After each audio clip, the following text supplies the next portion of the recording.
విశాఖ తీరం వేదికగా 30వ సిఐఐ భాగస్వామ్య సదస్సుకు విశాఖపట్నం ఏయూ గ్రౌండ్ వేదిక అయింది. 2 రోజుల పాటు జరగనున్నటువంటి ఈ సదస్సుకు మాత్రం దేశవ్యాప్తంగా 50 దేశాలకు చెందిన వ్యాపారస్తులు, ప్రముఖ సంస్థలు కూడా విచ్చేయనున్నాయి. మరోవైపు చూస్తే కనుక మొదటి రోజు మాత్రం 25 సెక్షన్ల మీద చర్చ జరగనుంది. మరి ముఖ్యమంత్రి నిన్నటి నుంచే ఈ సదస్సును మాత్రం సక్సెస్ చేసి పెద్ద మొత్తంలో రాష్ట్రానికి మాత్రం పెట్టుబడులు తెచ్చేందుకు చేసిన ప్రయత్నం ఈరోజు విశాఖవాసులతో పాటు ఆంధ్రప్రదేశ్ ముఖ చిత్రం మారే ఈ 30వ సదస్సు ఉంది. ఈ సదస్సుకు విచ్చేసినటువంటి శ్రీకాకుళం నియోజకవర్గ ఎమ్మెల్యే కొండ శంకర్ మనతో ఉన్నారు. చూస్తే కనుక 30వ సదస్సుకు ఈరోజు విశాఖ వేదిక కావడం, సుమారు 50 దేశాలకు సంబంధించిన 300 మంది పెట్టుబడిదారులు రావడం, ఏ విధంగా తీసుకోవచ్చు ఈ పరిణామం? ఇండియా సన్ రైజ్ స్టేట్ ఆంధ్రప్రదేశ్గా అందరూ పరిగణిస్తున్నారు.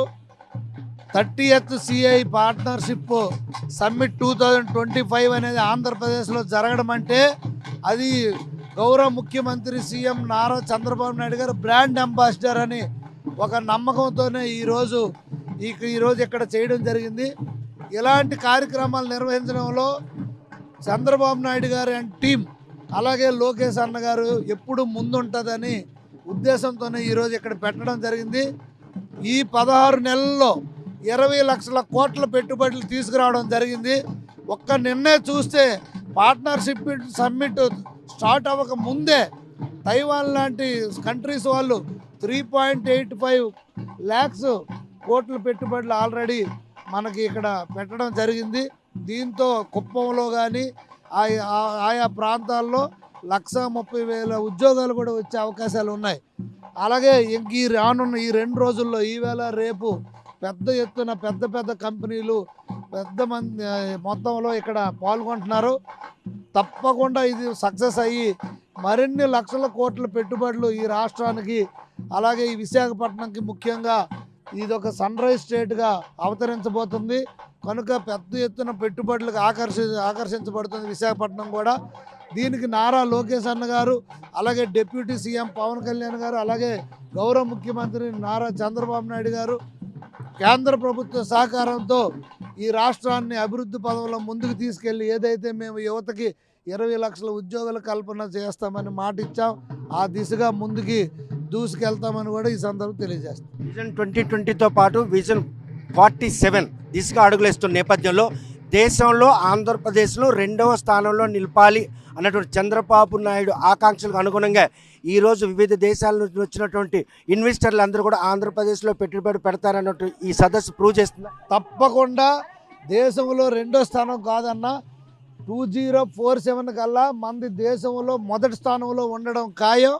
ఎందుకంటే ఆనాడు విజన్ 2020 అంటే అందరూ నవ్వారు. ఈరోజు హైటెక్ సిటీ సైబరాబాద్ ఏర్పడి ప్రతి ఇంటికి ఒక సాఫ్ట్వేర్ అయితే ఎలాగైతే ఉన్నారో బై 2047కి ఇంటికో ఎంటర్ప్రైనర్ ఉండే దిశగా ఈ మన రాష్ట్ర ప్రభుత్వం గౌరవ ముఖ్యమంత్రి వారు చర్యలు తీసుకుంటున్నారు. దాంట్లో భాగంగానే ఈ P4 విధానం తీసుకురావడం కానీ, అలాగే స్కిల్ డెవలప్మెంట్ పెద్ద ఎత్తున 9th క్లాస్ నుండే స్టూడెంట్స్కి ఇవ్వడంలో కానీ ఇవన్నీ దాంట్లో భాగంగా తీసుకున్న చర్యలే. తప్పకుండా బై 2047కి మనం ఇండియాలోనే నెంబర్ 1 అవుతాం. మన భారతదేశం ప్రపంచంలో నెంబర్ 1 అవుతుంది.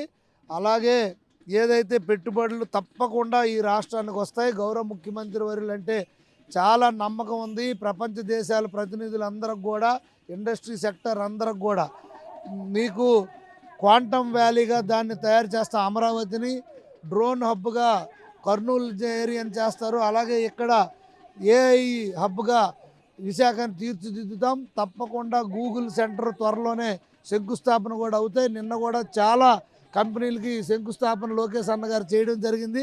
మీరే చూస్తారు ఈ 2 రోజుల్లో చంద్రబాబు నాయుడు గారి యొక్క ఖ్యాతి ప్రపంచవ్యాప్తంగా ఎలాగుంది, ఎంత నమ్మకం ఉందనేది మీరే చూస్తారు. తప్పకుండా మనం గోల్ రీచ్ అవుతాం. చూస్తే కనుక ప్రస్తుతం మాత్రం గత 5 ఏళ్ళలో అంటే యూటర్న్ తీసుకున్నటువంటి ఏవైతే ఇన్వెస్టర్లు అందరూ కూడా వీళ్ళు ఆకర్షితులు అవుతున్నారు. 16 నెలల కూటమి పాలనపై అట్రాక్ట్ కావడమే దీని ప్రధాన కారణం. నిజంగా మాకు కూడా ఆశ్చర్యచకితులం అయ్యాం.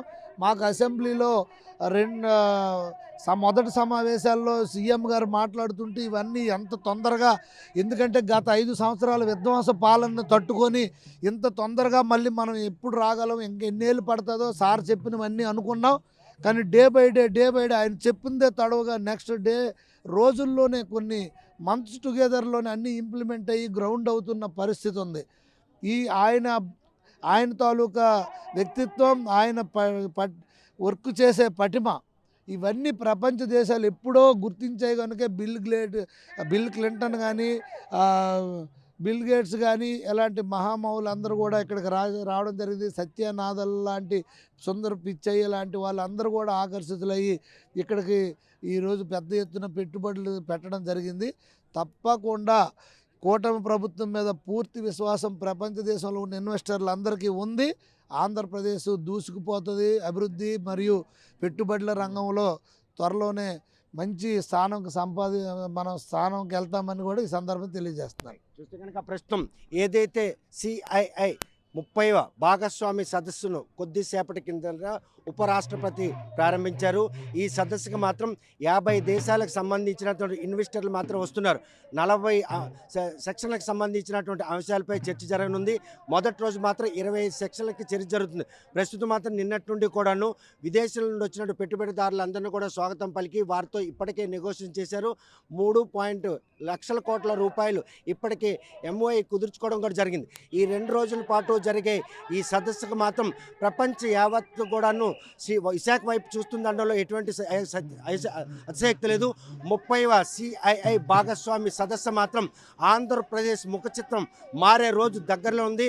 విజన్ 2020 అమలు చేసినప్పుడు నవ్విన వారంతా కూడాను ఈరోజు 2047 దిశగా అడుగులేస్తున్నటువంటి భారతదేశం కావచ్చు, ఆంధ్రప్రదేశ్ కావచ్చు, తదనుకున్నటువంటి పెట్టుబడిదారులు మాత్రం ఆకర్షణ చేసి అభివృద్ధికి బాటలు వేసేటువంటి పరిణామాలకి ఈ సదస్సు ఎంతగానో దోహదపడుతుంది అందులో ఎటువంటి అతిశక్తి లేదు. విశాఖపట్నం నుండి వీడియో చేసి సాగిస్తూ సత్యం RTV.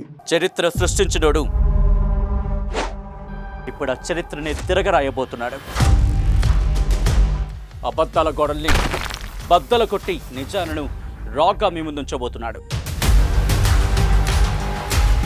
నిజమైన వార్తల కోసం వెంటనే డౌన్లోడ్ చేసుకోండి రా యాప్ని.